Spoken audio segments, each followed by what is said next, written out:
Gen Z meetup Kovai சொல்லி நல்லபடியா ரொம்ப வெற்றிகரமா நேத்து நடத்தி முடிச்சிட்டோம், நிறைவாயிடுச்சு. ஆனா அதுல எத்தனை பேத்துக்கு ஒரு வயிற்றுச்சல் வேக்காடு பாருங்க. ஒரு ஜென்சி மீட்டப் நடக்குது, அதாவது சென்னையில தொடங்கி முடிச்ச உடனே அமைச்சரே வந்து விமர்சனம் பண்றாரு. அப்ப திமுக எவ்வளவு ஸ்ட்ராங்கா இருக்குன்னு இதுல இருந்து நம்ம எல்லாரும் புரிஞ்சுக்கோம்ல. ஏன்னா ஆதவன் அண்ணன் வந்து அதிர்ந்து போய் என்ன பண்றதுன்னு தெரியாம 1500 ரூபாய் கொடுத்து பசங்க எல்லாம் அங்க போய் உட்கார்ந்து இருக்காங்க. அண்ணன் நான் நினைக்கிறேன் ஆதவர்ஜுனா அமைச்சர் அவர்கள் அந்த ரூட் மாஃபியா வாய்ஸ் ஆஃப் காமன்ல வச்சிருக்காங்களே, அதுல வேலை செய்யறவங்களுக்கு ஒரு நாளைக்கு சம்பளம் 1500 ரூபாயா இருக்கும், இல்ல ஒருவேளை ஜாஸ்தியா கொடுத்திருப்பாங்க. இல்ல அந்த இன்ஃபுளுசர் டீம் எல்லாம் வச்சிருந்தாங்கல்ல, இந்த யூடியூப்ல எல்லாரும் வந்து எங்க அண்ணனுக்கு ஓட்டு போடுங்க எல்லாம் கேட்டாங்கல்ல. இப்ப கூட கீழே கமெண்ட்ஸ்ல நிறைய பேர் நான் டிவிகே ரசிகர்கள் இல்ல டிவிகே தொண்டர்கள் அண்ணனுக்காக நாங்க முட்டு கொடுப்போம் அப்படின்னு எல்லாம் வந்து பேசுறாங்கல்ல. ஒருவேளை இவங்களுக்கு எல்லாம் ஒரு நாளைக்கு சம்பளம் 1500 ரூபாய் நினைக்கிறேன். அதைத்தான் மறந்து போய் அமைச்சர் ஆதவர்ஜுனா அவர்கள் அந்த மேடையிலே சொல்லிட்டாங்க போல இருக்கு. ஏன் உங்களுக்கு திமுகனாதான் பயம் நினைச்சோம், அதை தாண்டி திமுகவுடைய விழுதுகளா இருந்து இன்னைக்கு ஜென்சி மீட்டப் அப்படின்ற ஒண்ணு தொடர்ந்து இன்னைக்கு எல்லா பக்கமும் நடக்கிறதுனால அவ்வளவு பதறதுல அந்த பதத்துவம் இருக்கணும். ஏன்னா இது சாதாரணமா ஏதோ ஒருத்தர் பாட்டு பாடினாரு, டான்ஸ் ஆடினாரு, 4 டயலாக் பேசினாரு, அங்க நின்று பொய்யா சண்டை பிடிச்சாரு, அப்புறம் கடல் கடியில போய் நின்று போராட்டம் பண்ணாரு அப்படிங்கிற பொய் கட்டமைப்பினால உருவாக்கப்பட்ட ஒரு இயக்கம் கிடையாது.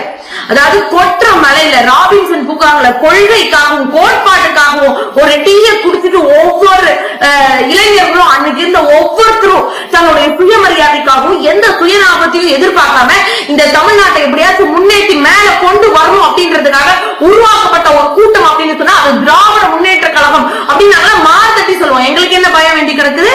இல்ல அதை தாண்டி எங்களுக்கு எதுக்காக இந்த 1500 ரூபாய் 1000 ரூபாய் எத்தனை நாள் இப்படியே சொல்லிட்டு இருப்பீங்க?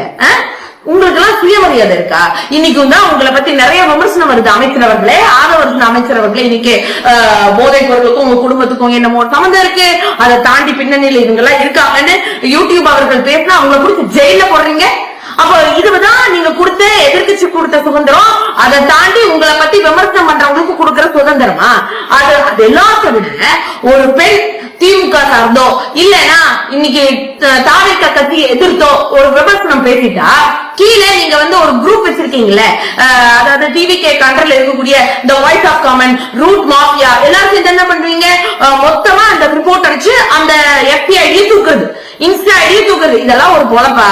இல்ல நான் கேக்குறேன், உங்களால நேரடியா எதிர்த்து நிக்க முடியாதுன்னு தெரிஞ்சிருச்சா? என்ன அதாவது எல்லா பக்கமும் அதாவது இன்ஸ்டாகிராம் ரீல்ஸ்ல தான் நாங்க ஆட்சி பிடிச்சோம்னு நினைச்சிட்டே இருக்காங்க. அதை பார்த்து இன்னைக்கு திமுக ஜென்சி டீம் இப்படி பண்ணது, இன்ஸ்டாகிராமுக்குள்ள வராங்க, ரீல்ஸ்குள்ள வராங்க. ஏன் உங்களுக்கு மட்டும் தான் அதை அச்சாரம் போட்டு எழுதி கொடுத்துருக்கா? அதான் நீங்க முழுக்க அங்கு போற ரீலா தான் கொடுத்துட்டு இருக்கீங்க. ஒரு இடத்துல உங்க எம்எல்ஏ இல்லன்னா உங்க அமைச்சர்கள் எல்லாம் நல்ல விஷயத்த போட்டு காமிச்சிட்டு இருக்காங்களா? எல்லாமே திமுக செஞ்சு வச்சிருக்கோம். போய் ரிப்பன் வெட்டுற வேலையும் இல்ல, அங்க வந்து கலைஞர் அவர்களுடைய போட்டோவை எடுக்கிறது, ஏன் அம்மா அவர்களுடைய போட்டோவை எடுக்கிறது. ஏன்னா அம்மா உணவகத்தை நாங்க அப்படியே கட்டமைப்பு பண்ணிட்டோம், நாங்க அப்படியே சரி கட்டிட்டோம். என்ன எனக்கு புரியல. மே 18ஆம் தேதி அறிக்கை விடுறீங்க 620 அம்மா உணவகத்தை நாங்க வந்து ரெடி பண்ணிட்டோம்னு. அம்மா உணவகத்தை எப்படி இப்போ இன்னைக்கு ஒரு ஜூன் 7, 8ஆம் தேதி வச்சுக்கோங்க, ஒரு 20 நாள்ல நீங்க முழுசா அம்மா உணவகத்தை திரும்ப மீண்டும் கட்டி அமைச்சு அங்க இருக்கக்கூடிய எல்லா பேத்துக்கும் வேலையெல்லாம் கொடுத்து புது பாத்திர பண்டங்களை எல்லாம் கொண்டு வந்து வச்சு எல்லாத்துக்கும் சாப்பாடு கொடுக்க ஆரம்பிச்சிட்டீங்களா? சார் ஆல்ரெடி கட்டமைப்பு சரியாதான் இருந்துச்சு. இடையில தேர்தல் 3 மாசம், அது யாருமே பராமரிப்பு பணிகள் அதிகாரிகள் சென்று பார்த்திருக்கணும் அந்த இடத்துல. அப்ப அந்த கட்டமைப்புல ஏதோ சில பிரச்சனைகள் குறைபாடுகள் இருக்கும். ஒரு வீடே 4 நாள் கூட்டாம இருந்தா அந்த வீடே வந்து ஒரு மாதிரிதான் இருக்கும் அந்த சூழல். அப்படி இருக்கும்போது ஒரு 3 மாசம் எந்த விதமான அரசாங்கமும் இல்ல, நீங்களும் இப்பதான் புதுசா ஒரு அரசவையை அமைச்சிருக்கிறீங்க. அப்படிங்கும் போது இடப்பட்ட இருக்கக்கூடிய அந்த கால சூழ்நிலையில அது ஏதாச்சும் பழுதுபட்டிருக்கலாம், இல்ல பராமரிப்பு இல்லாம இருந்திருக்கலாம். அதுக்காக நீங்க வந்து இப்ப புதுசா என்னமோ நீங்க தான் எல்லாம் கட்டமைக்கிற மாதிரி, நீங்க தான் இந்த 620 மீட்டர் எடுத்த மாதிரி இந்த பில்டப் கொடுக்குறீங்களே, எத்தனை நாள் இந்த பில்டப் இன்னும் நீங்க கொடுத்துக்கிட்டே இருக்கீங்க? இதெல்லாம் இன்னைக்கு கேள்வி கேட்க இளைஞர்கள் வந்துட்டோம். எங்களுக்கும் எல்லா விஷயமும் புரியும், புரியாமல்லாம் ஒண்ணும் கிடையாது. சரிங்களா? இவ்வளவு நாள் நாங்க பேசல, அதாவது திமுகவுக்கு ஆதரவு கொடுக்கிற இளைஞர்கள் சரியா பேசல, சரியா விஷயம் போஸ்ட் போடல, பண்ணல, எல்லாம் சரியா தானே போயிட்டு இருக்கு. இதுல என்ன இருக்கு? ஆவுனா கேட்டா ஊழல் அப்படின்னு வந்து சொல்லிருவீங்க. நீங்க என்ன பண்ணிருக்கீங்க? இன்னைக்கு ஆட்சி அமைச்சரு யாரோட கூட்டணிகள் இதெல்லாம் ஒவ்வொரு சோஃபா அனுப்பிங்களே, அந்த சோஃபாக்கு என்ன பதில்? அந்த சோஃபாக்குள்ள தங்கம் இருந்துச்சா, வெள்ளி இருந்துச்சா, இல்ல உண்மையாலுமே பஞ்சதா இருந்துச்சா கேட்டுட்டே இருக்கோம். அதை பத்தி பேசுறதுக்கு யாருனாலையும் முடியல. இல்லையா? மேடை போட்டு எவ்வளவு வேணாலும் பேசுவாரு நம்ம அமைச்சர்கள் எல்லாம். ஒரு ஹார்ட் டிஸ்க காணும். அந்த ஹார்ட் டிஸ்க் என்ன பிரச்சனை அதை சொல்றதுக்கு யாருனாலையும் முடியாது. கேட்டா அவ்வளவுதான் டெண்டர் இருந்துச்சு, அவ்வளவுதான் ஊழல் இருந்துச்சு, அதுதான் இப்படி இருந்துச்சு. எப்படி இப்படி எல்லாம் பொய்யா ஒரு விஷயத்த கட்டமைக்க முடியும்? அப்புறம் பாட்டு பாடுறது பாட்டிலுக்கு 10 ரூபான்னு சொல்லிட்டு, ஆனா இன்னைக்கு பாட்டிலுக்கு 50 ரூபாய். அதை தாண்டி டாஸ்மார்க் க்ளோஸ் பண்ணிட்டீங்க. எஃப்எல் இவ்வளவு ஓபன் பண்ணி வச்சுட்டு அங்க 50 ரூபாய்க்கு மேல கொடுத்து மொத்த காசையும் யார் வீட்டுக்கு போகுதுன்னு கேட்டா அதுக்கு பதில் கிடையாது. இந்த மாதிரி எத்தனையோ விஷயம் ஒண்ணுமே நம்ம பேச முடியாது. நம்ம பாட்டுக்கு அமைதியா தான் இருக்கணும். இன்னைக்கு எத்தனை கம்பெனி, இன்னைக்கு ஒரு மேடம் நம்மளுடைய அவங்கள பத்தி சொல்லவே கூடாது, சொன்னா உடனே சொல்லிடுவாங்க நான் ஒரு சாதாரண ஒரு பெண்மணி, சாதாரண ஒரு பின்புலத்துல இருந்து நாங்க வந்தவங்க, எங்களை பத்தி எல்லாம் ஒரு பெண்ணா அரசியலுக்கு வந்தா இவ்வளவு விமர்சனம் பண்ணுவீங்களான்னு கேட்பாங்க. ஆனா அந்த மேடம் இன்னைக்கு ஜாலியா போய் டான்ஸ் எல்லாம் ஆடுறாங்க. அதையும் பத்தி நாங்க ஒண்ணும் கேட்க கூடாது. ஆனா அவங்க நம்மளுடைய தமிழ்நாட்டுக்கு வர இருந்த 3 ப்ராஜெக்ட், அதை தாண்டி இன்னும் நிறைய ப்ராஜெக்ட் இருக்கு. ஆனா மெயினா இருந்த அந்த விமான கட்டமைப்பு அந்த ப்ராஜெக்ட் போயிடுச்சு. அது ஒரு 15 லட்சம் கோடிக்கு மேல. அதை தாண்டி ராயல் என்ஃபீல்டும் போயிடுச்சு. இன்னைக்கு கப்பல் கட்டுமானம் பண்ணக்கூடிய அந்த தொழிற்சாலையும் இன்னைக்கு ஆந்திரா போயிடுச்சு. அது எப்படிங்க எல்லாமே ஆந்திராக்கே போயிட்டு இருக்கு? இது என்ன மாதிரியான ஒரு ஆட்சி எங்களுக்கு யாருக்கும் புரியலையே. அது இதெல்லாம் ஒரு பிரச்சனையே இல்லை அப்படிங்கிற மாதிரி இன்னைக்கு அமைச்சர் ராகவர்தன் அவர்கள் பயங்கரமா வந்து நின்று மேடையில ஜென்சி மீட்டப் எப்படி நடக்குது, ஜென்சி மீட்டப் எப்படி நடக்குது, அதுக்கு கீழே நீங்க என்ன வழி நடத்துறீங்களோ அதுதானே உங்களுடைய தொண்டர்கள், ஃபாலோவர்கள், அதை தாண்டி உங்களோட ரூட் மாஃபியா அதை வந்து ஸ்ட்ராட்டஜி எடுத்து பிளே பண்ணுவாங்க. கீழே கமெண்ட்ஸ்ல பாக்கணும், அங்க 300 பேர் தான் இருந்தாங்க, அங்க பெருசா கூட்டம் இல்ல, நம்ம பயணிகள்லாம் அங்க போய் என்ன நடக்குதுன்னு பாத்துட்டு அது சும்மா போய் அங்க என்ன நடக்குதுன்னு வேடிக்கை பார்க்க போனாங்க, அங்க என்ன சரியாவா பேசுறாங்க, இதெல்லாம் திரும்பவும் நீங்க முழக்கம் போட ஆரம்பிச்சீங்களா? உங்களுக்கு என்ன பிரச்சனை? நாங்க ஜென்சி மீட்டப் நடத்துறோம். இது வந்து கொள்கை சார்ந்த கூட்டம், நாங்க பேசுறோம். என்ன பிரச்சனை? ஏன் ஜென்சினா உங்களுக்கு மட்டும் தான் அத்தாரிட்டி எழுதி கொடுத்திருக்கா? நாங்க ஜென்சின் மட்டும் சொல்ல மாட்டோம், ஜென் ஒய் ஜென் எல்லாரும் எங்களுக்கான ஒரு நிலைப்பாட்டை கொடுப்பாங்க. திராவிட முன்னேற்ற கழகத்துக்கு அந்த ஆதரவு கொடுப்பாங்க. நாங்க ஒன்னும் உங்களை மாதிரி ஜென்சி மட்டும் வச்சுக்கணும், அதாவது 18 வயசுக்கு மேல இருக்க இளைஞர்களை நீ ஈஸியா மேனிபுலேட் பண்ணிடலாம் அவங்கள மட்டும் அந்த பாட்டு போட்டு பேக்ரவுண்ட் மியூசிக் போட்டு வாவா உங்களுக்கு இந்த பதவி தரேன், வாவா உங்களுக்கு இந்த பதவி தரேன், அந்த மாதிரி கூப்பிட்டா அந்த இளைஞர்களுடைய வாழ்க்கையை நீங்க பாழ்படுத்திட்டு இருக்கீங்க. ஆனா அப்படி இல்ல. திமுக கழகம் அப்படிங்கிறது ஒரு பாரம்பரியமா இருக்கு. எதற்காக இந்த மீட்டிங் திரும்ப நாங்க போட ஆரம்பிச்சோம் அப்படின்னு சொன்னா, இனி எங்க கொள்கையை சார்ந்து இருக்கக்கூடிய இளைஞர்கள், அதை தாண்டி தமிழ்நாடு நல்ல வளம் பெறணும் அப்படின்னு நினைக்கக்கூடிய இளைஞர்கள் ஒவ்வொருத்தருக்கும் அந்த உணர்வு வரணும். நம்ம இன்னைக்கு எப்படி மேல வந்தோம், எப்படி இந்த நிலைப்பாட்டுக்கு வந்தோம், இந்த தமிழ்நாடு எப்படி இந்த அளவுக்கு முன்னேற்ற பாதை அடைஞ்சது, அதை தாண்டி சுயமரியாதை நம்ம அடிக்கடி சொல்லிட்டே இருக்குமே, இன்னைக்கு அந்த சுயமரியாதை இழந்து ஒவ்வொரு இடத்துலயும் நின்றுட்டு இருக்குமே, இன்னைக்கு சட்டம் அந்த சீர்கட்டு போயிட்டு இருக்கு, அதை தாண்டி போதைப் பொருளை தடுக்கிறாங்க சொல்லி 3வது கையெழுத்து போட்ட இன்னைக்கு இருக்கக்கூடிய சீஃப் மினிஸ்டர் எதை பத்தி பேசாம இன்னைக்கு மிகப்பெரிய ஒரு ஸ்கேம் நடந்திருக்குன்னு சொன்ன ஒரு யூடியூபரை கைது பண்றாங்க. அப்ப இந்த மாதிரி விஷயங்கள்லாம் நடந்துட்டு இருக்கும் போது இளைஞர் பட்டாளம் தான் கேள்வி கேட்க முடியும். அதை பார்த்து நீங்க பயப்படுறீங்க அப்படின்னு சொன்னா, அதற்கு நீங்க 1500 ரூபான்னு விலை வச்சீங்கன்னா எங்களுக்கு எல்லாம் சிங்கிள் டீ கப் போதும், அதை குடிச்சிட்டு கெத்தா வந்து நின்று களத்துல உங்களை பார்த்து திருப்பி நாங்க கேள்வி கேட்போம். அதுக்காக உருவாக்கப்பட்டதுதான் ஜென்சி அப்படிங்கிற ஒரு விஷயம். இது ஜென்சியோட நிக்காது, ஜென் ஒய்க்கு போய் கேட்போம், ஜென் எக்ஸுக்கு போய் கேட்போம். ஏன்னா உங்களை மாதிரி நாங்க 18 வயசுக்கு மேல இருக்கவங்களை மட்டும் மேனிபுலேட் பண்ண மாட்டோம். எங்களுக்குன்னு சில பாரம்பரியம் வரலாறுலாம் இருக்கு. எங்களை தாண்டி இந்த கட்சி நல்லா வரணும்னு கட்டமைச்ச நிறைய பெரியோர்கள் இருக்காங்க. அவங்களோட வழிகாட்டுறதோட வர்றதுதான் ஒரு பாரம்பரியத்துக்கான அடையாளம். உங்களை மாதிரி பாதியில வர்றதெல்லாம் கிடையாது. சரிங்களா? இன்னும் நான் எதுக்காக இந்த வீடியோவே நான் பண்ணேன் அப்படின்னு சொன்னா, உண்மையாலுமே கோயம்புத்தூர்ல ரொம்ப சிறப்பா நடந்துச்சு. நீங்க 1000 பேர் 1000 விமர்சனம் பண்ணாலும் வேற லெவல்ல எத்தனை, அதாவது கட்சி நிர்வாகிகள், அதை தாண்டி பொதுமக்கள் எத்தனை பேர் புதுசா வந்தாங்க, குழந்தைங்களை எல்லாம் கூட்டிட்டு வந்தாங்க, பெற்றோர்கள் அவங்களை எல்லாம் கொண்டு விட்டுட்டு வெளியே வெயிட் பண்ணாங்க. அவங்க சொன்ன ஒரு மாற்று பாருங்க, வேணாமா நாங்க எங்க குழந்தைங்களை மட்டும் நாங்க உள்ள விடுறோம், ஏன்னா நாங்க வந்து உட்கார்ந்தோம்னா அதை எவனாச்சும் வட்டம் போட்டு இதெல்லாம் ஜென்சி மீட்டப்பான்னு கேட்பான், அந்த சொல்லுக்கு உங்களை எல்லாம் நாங்க ஆளாக்க மாட்டோம், அதனால நீங்க தாராளமா நீங்க நடத்துங்கன்னு சொல்லி வெளியே வெயிட் பண்ண பேரண்ட்ஸ். இதுதான் தமிழ்நாட்டினுடைய பெற்றோர்களுடைய ஆக சிறந்த மாண்பு அப்படின்னு சொல்றது. இன்னைக்கு எல்லாருக்கும் ஒரு தெளிவு கிடைச்சிருச்சு.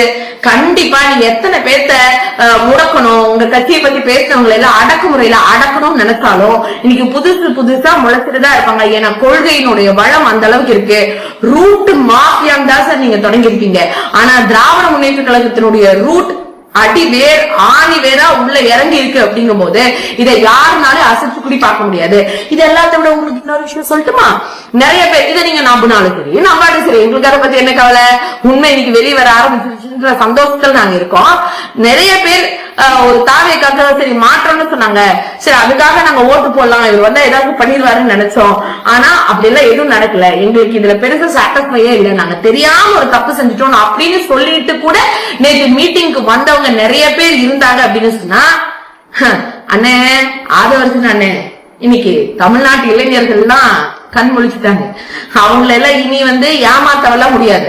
எத்தனை நீங்க பேசினாலும் இனி எத்தனை மீட்டிங் பேசினாலும் உங்களுடைய வேலை இன்னைக்கு அந்து போயிடுச்சு. சரிங்களா? இதையவே இன்னைக்கு எல்லாரும் உற்று நோக்கிட்டு இருக்காங்க. இன்னைக்கு அதெல்லாம் விட சிஎம் சார் விஜய் சாரை பார்த்து இன்னைக்கு நிறைய பேர் இளைஞர்கள் மட்டும் இல்ல பெற்றோர்கள் வீட்டுல ஓட்டு போட்ட தாத்தா பாட்டி எல்லாம் கேள்வி கேட்க ஆரம்பிச்சிட்டாங்க. என்ன போதைப் பொருளை ஒழிப்பேன்னு சொல்லிட்டு உங்க கூட போதைப் பொருளை பயன்படுத்தின ஒரு குரூப்பையே வச்சிருக்கீங்க போலவே, இன்னைக்கு என்ன நியூஸ்ல இப்படி வந்துட்டு இருக்கு அப்படின்னு சொல்லி கேட்க ஆரம்பிச்சாங்க.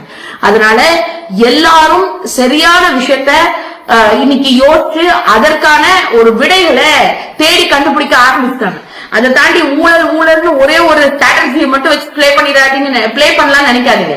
ஊழல் நீங்க சொல்லலாம், அது கோர்ட் இருக்கு, அதை தாண்டி அங்க நீதியரசர்கள் இருக்காங்க, அவங்க ப்ரூவ் பண்ணி வரட்டும். நீங்க சும்மா ஒரு ஃபேண்டசிக்காக ஒரு வார்த்தையை சொல்றீங்கன்னா உங்களுக்கு பின்னாடி முதுகுல இருக்கிற அழுக்கையெல்லாம் நீங்க பாத்துக்குவாங்க. நீங்க எப்படி இந்த கட்சியை உருவாக்குறீங்க, நீங்க ஒரு மாநாடு நடக்கும் போது யார் அதுக்கு செலவு பண்ணா, இந்த கட்சிக்கு இவ்வளவு கட்டமைப்பு வர்றதுக்கு, அதாவது கட்டமைப்பு எல்லாம் ஒண்ணும் இல்ல, அதாவது இந்த அமைச்சர்கள் ஒவ்வொரு சட்டப்பேரவை தேர்தலுக்கும் நீங்க செலவு பண்ணதுக்கு ஒவ்வொரு இடத்துல நீங்க பண்ண விஷயங்கள்லாம் என்னென்ன, எப்படி இந்த பார்ட்டி நடத்துவாங்க, இந்த பார்ட்டி வர்றதுக்காக யாரு ஃபண்டிங் அலோகேஷன் பண்ணா, இது எல்லாத்தையும் இனி மக்கள் யோசிக்க ஆரம்பிப்பாங்க.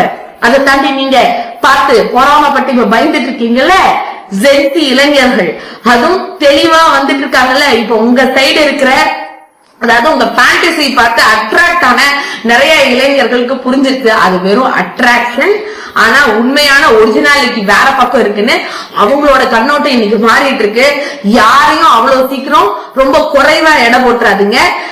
நம்மளுடைய பிறப்புக்கும் எல்லா உயிருக்கும் நீங்க சொல்லிருக்கீங்க. அப்பேற்பட்ட திருவள்ளுவருக்கே காவி சாயம் அடிக்கும் போது அதை பத்தி பேசாம இருந்த ஒரு கூட்டம் தான் இன்னைக்கு இருக்கக்கூடிய டிவிக்கு கவர்மெண்ட் அப்படிங்கிறது எல்லாத்துக்கும் தெரியும்.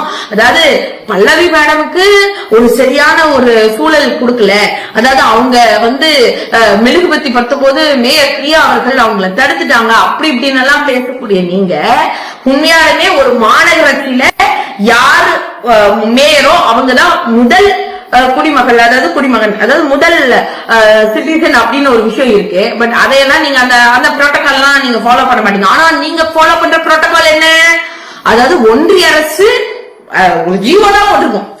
ஃபர்ஸ்ட் வந்தே மாதரம் பாடணும்னு, தாய்மொழியை 3வது இடத்துல கூட நீங்க தள்ளுவீங்க, பிரச்சனை இல்லை. அதாவது தமிழ் தாய் வாழ்க்கை 3வது இடத்துல கூட பார்க்கலாம், ஏன்னா உங்களுக்கு புரோட்டோகால் முக்கியம்.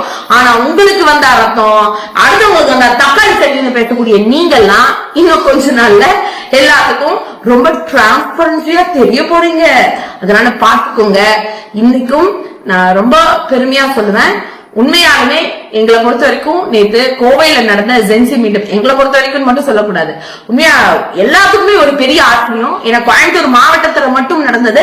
அந்த மாவட்டத்தில் இருக்கக்கூடிய அனைத்து ஜென்சி இளைஞர்களும் கலந்து கொண்டாங்க. கொஞ்சம் பக்கத்துல இருக்கவங்களும் எல்லாரும் வந்தாங்க. எங்களை நம்பி இத்தனை பெரிய விஷயத்த நல்லபடியா நேற்று முடிச்சிருக்கோம். நிறைய அரசியல் பேசணும், ஒவ்வொருத்தருக்கும் பேசுறதுக்கான வாய்ப்புகள் வழங்கப்பட்டுச்சு. அதுல சில குறைகள் இருந்தாலும் அதை சரி செஞ்சுக்கணும் அப்படிங்கிற ஒரு முன்னேற்பாடும், அதை தாண்டி அவங்க சொன்ன கருத்துக்களை ஏற்றுக்கக்கூடிய மனப்பக்குவத்தோட அங்க இருந்த மீட்டிங் நல்லபடியா நிறைவு பெற்றுச்சு அப்படிங்கிறது ஒரு பெரிய ஒரு விஷயமா நாங்க பார்க்கப்படுறோம். அதனால அண்ணன் வேற ஏதாவது மீட்டிங்ல மேல போட்டு ஏதாச்சும் சொன்னாலும் உங்களுக்காக ஒரே ஒரு விஷயம் சொல்றோம், பெரியோரை வியத்தல் இளமை, சிறியோரை இகழ்வது அதனினும் இளமை.